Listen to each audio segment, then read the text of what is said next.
Em nome do Pai, do Filho e do Espírito Santo. Amém. 11 de março. A devoção a São José na Igreja. Nos primeiros séculos, repetem não poucos escritores piedosos ter sido o culto de São José completamente ignorado e desconhecido nos primeiros séculos da era cristã. O estudo da tradição, dos hagiógrafos e até mesmo a arqueologia e, sobretudo, os comentários do Evangelho daqueles tempos, tudo isso nos vem demonstrar a saciedade quanto era conhecido, louvado, admirado e invocado nos dias primeiros da nossa fé, o Pai putativo de Jesus e casto esposo de Maria. A liturgia, é verdade, não lhe prestava um culto especial, porque a Igreja naqueles dias de perseguição e de martírio só se preocupava com as glórias e o culto dos mártires. Não foram poucos os confessores e grandes santos que só alguns séculos mais tarde tiveram culto e se tornaram conhecidos, embora tivessem vivido e feito prodígios na época dos mártires. Esta é a razão da ausência dos cultos públicos, em especial a São José, nos primeiros séculos. Todavia, não podemos afirmar, como alguns autores, ter sido então São José completamente desconhecido e esquecido. O ilustrado autor josefino, o padre Antônio Dias, em sua obra magistral Et Patronato Universal de São José, nos demonstra, com erudição e vulgar, como já na era das catacumbas, o santo esposo de Maria fora conhecido e louvado pelos primeiros cristãos. Um arqueólogo, Perret, encontra nas catacumbas 3 documentos referentes a São José. O primeiro é uma pintura nas catacumbas de Santa Priscila, representando Jesus, Maria e José. O segundo, um medalhão do primeiro século, provavelmente na qual figuravam Maria comendo Jesus nos braços e São José a contemplá-lo estático. Finalmente, uma terceira pintura de cena do encontro de Jesus no templo, e claramente ali se vê o Santo Patriarca ao lado de Maria. No medalhão de um sarcófago do século IV de Cartago, Lucate reconhece uma das figuras, São José. No IV e V séculos, em mosaicos, em sarcófagos, em pinturas e relevos se encontram não poucas cenas do Evangelho com a figura de São José, bem destacada. E dali por diante os documentos já não são tão escassos e há provas bem claras do culto de São José nos primeiros séculos. E os escritores sagrados? São Justino, no século II, defende a virgindade de Maria e a de São José. Orígenes e Santo Atanásio são campeões na defesa desta prerrogativa josefina contra os hereges. São João Crisóstomo, em suas homilias, canta as virtudes de São José, chamando-o o varão perfeito, humilíssimo, santo, fidelíssimo e adornado de toda a santidade. Santo Ambrósio, São Jerônimo, Santo Agostinho celebram com eloquência a pureza de São José. São João Damasceno, São Pascásio, Adalberto, São Máximo de Turim e outros, até São Bernardo, tecem panegíricos admiráveis de São José. Não foi desconhecido o pai putativo de Jesus e esposo de Maria nos primeiros séculos. A tradição nos diz que no segundo século os gregos tributavam um culto a São José, cuja festa se celebrava no calendário copta em 10 de julho. No século IV, a imperatriz Santa Helena, mãe de Constantino, mandou construir uma capela a São José no lugar do Santo Presépio de Belém. Foi o primeiro templo a São José. Nos últimos tempos.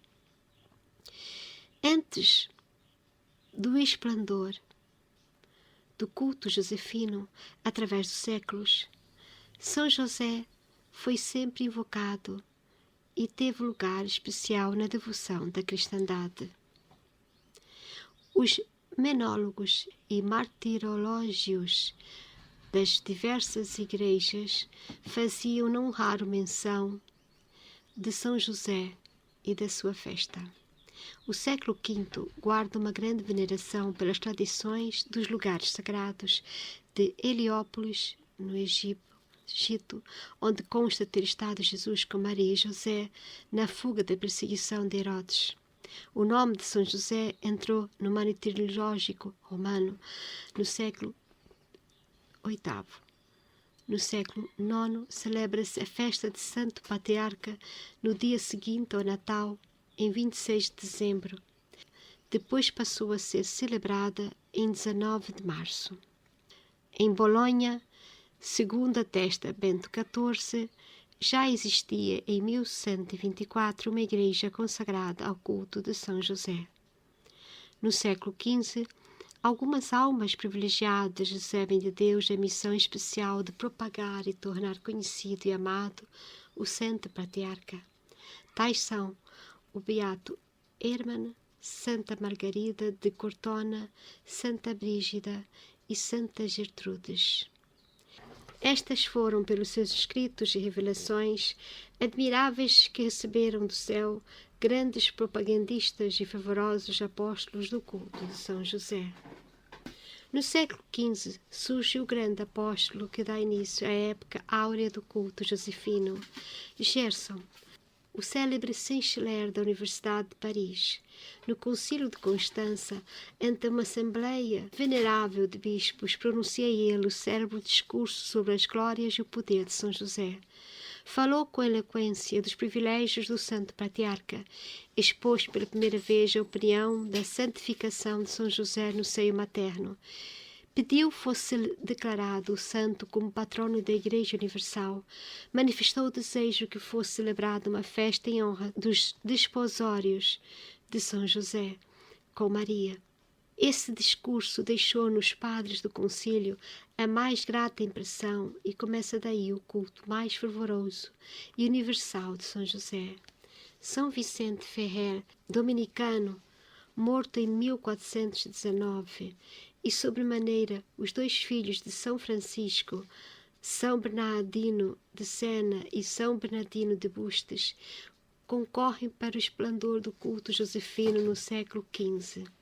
Foram ardentes propagandistas das glórias do Santo Esposo de Maria. Santa Teresa d'Ávila, o século XVI, foi o triunfo e esplendor do culto do grande santo. A figura excelsa e única de Santa Teresa, só ela concorreu mais para a glorificação de São José que muitos outros santos e teólogos. Não se pode falar da história do culto de São José sem destacar de modo singular a matriarca do Carmelo, Ducop, tratando da atividade empregada pela santa em difundir o culto do santo, assim se exprime.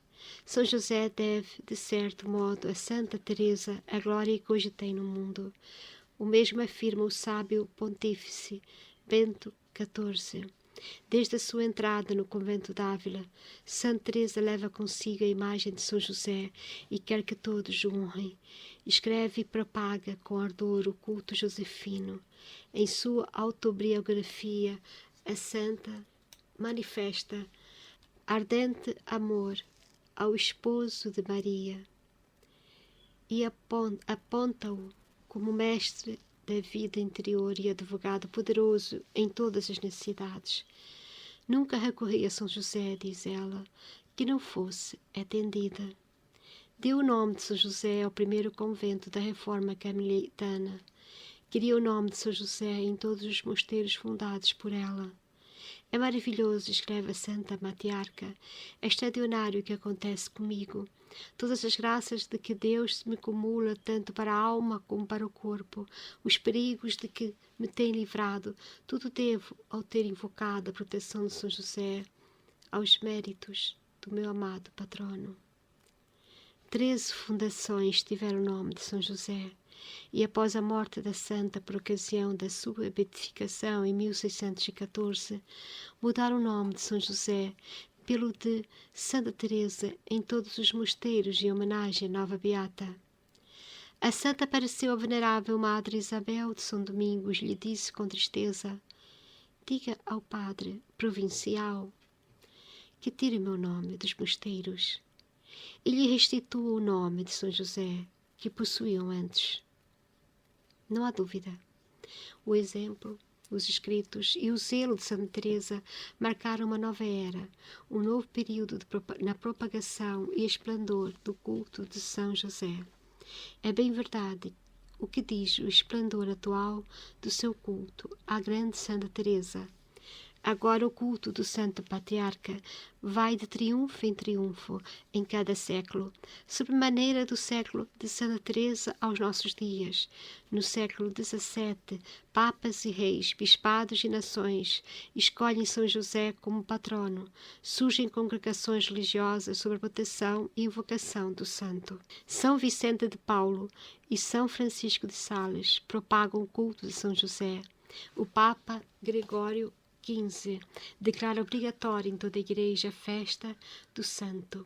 Clemente XI, em 1714, compõe um ofício especial de São José. Bento XIII, em 1725, inclui o nome de São José nas ladainhas de todos os santos. Surge nesta época a prática do mês de São José na Itália e depois se propaga em todo o mundo. Santo Afonso de Ligório pode escrever em pleno século XVIII: graças a Deus não há hoje cristão no mundo que não tenha devoção a São José. E quanto não concorreu o grande doutor para propagar esta devoção?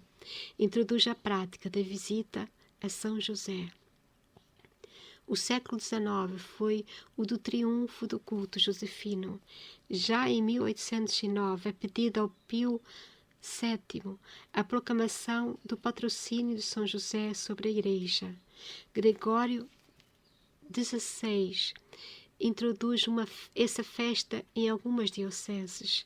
Pio IX, em 1847, a estende a toda a Igreja e proclama o patrono universal de São José sobre toda a Igreja Católica em 1870. Leão XIII sobe ao trono de Pedro com não menor devoção a São José que os seus predecessores. Aprova o escapulário de São José, eleva a festa do santo a rito de primeira classe. Em 15 de agosto de 1889, publica a célebre encíclica Quamquam Plurias. Acrescenta às ladainhas da Virgem, no mês de outubro, a oração de São José.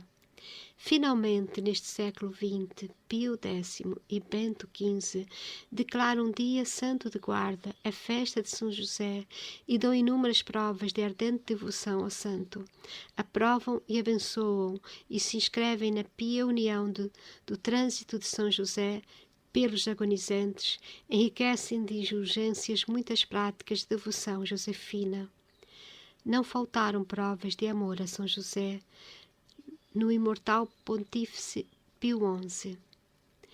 E o atual soberano Pontífice tem confirmado e incentivado o culto josefino como fizeram seus predecessores. Hoje o culto de São José, graças a Deus, está no seu esplendor e tende a crescer cada vez mais. Exemplo: São José e a protestante. Uma senhora protestante, conta Milote no seu Tresor das Histórias, tinha um filho convertido à Igreja Católica e que em vão procurava convencer a mãe a que abraçasse a verdadeira fé. Meu filho, dizia ela, eu permiti que abraçasses a religião católica e dei liberdade a todos em minha casa em matéria religiosa. Não discutemos. É inútil querer me afastar do protestantismo. O pobre moço, profundamente magoado, calou-se. Que fazer? Recorreu a São José. Desde que se convertera, o santo patriarca era objeto de sua devoção mais terna. Tinha confiança em São José. No aniversário natalício da mãe, quis-lhe oferecer um presente. Procurou uma linda e artística imagem de São José. Mamãe, quero-lhe oferecer o meu mais rico presente. Esta é a imagem de São José. Aceita-a como prova de meu amor filial. Basta que me dê a alegria de aceitá-la e guardá-la. Ao pronunciar estas palavras, a voz do moço tinha a expressão de uma grande ternura. Meu querido filho, sim, eu guardarei carinhosamente o teu presente de hoje. Esta bela estátua não sairá mais do meu quarto. Foi um raio de esperança na alma do pobre moço. Beijou a mãe, estremecida, e se atirou comovido para ocultar as lágrimas. A imagem de São José causava uma impressão misteriosa na protestante. Era levada a invocar São José. Parecia-lhe já bem racional o culto dos santos. Poucos meses depois, caiu enferma e o seu estado se agravou. Mandou chamar o filho ausente. Ao avistá-lo, exclamou: Meu filho querido, quero te dar uma boa notícia, que há de alegrar muito a tua alma. Estou resolvida a abraçar a religião católica. Devo esta graça a São José. Esta imagem me converteu. Sinto, percebo claramente que estou no erro. Quero morrer na verdadeira religião. O filho emudeceu comovido e não pôde conter as lágrimas. Caiu de joelhos diante de São José. Ó meu São José, eu vos agradeço. Que feliz inspiração a de oferecer a vossa imagem à minha mãe. Grande santo, eu vos agradeço 1000 e 1000 vezes. A doente, pouco depois, abjurava o protestantismo e recebia os sacramentos com admiráveis disposições de fé e edificante piedade. Morreu como uma predestinada, a olhar e beijar a imagem do seu querido protetor, São José. Em nome do Pai, do Filho e do Espírito Santo. Amém.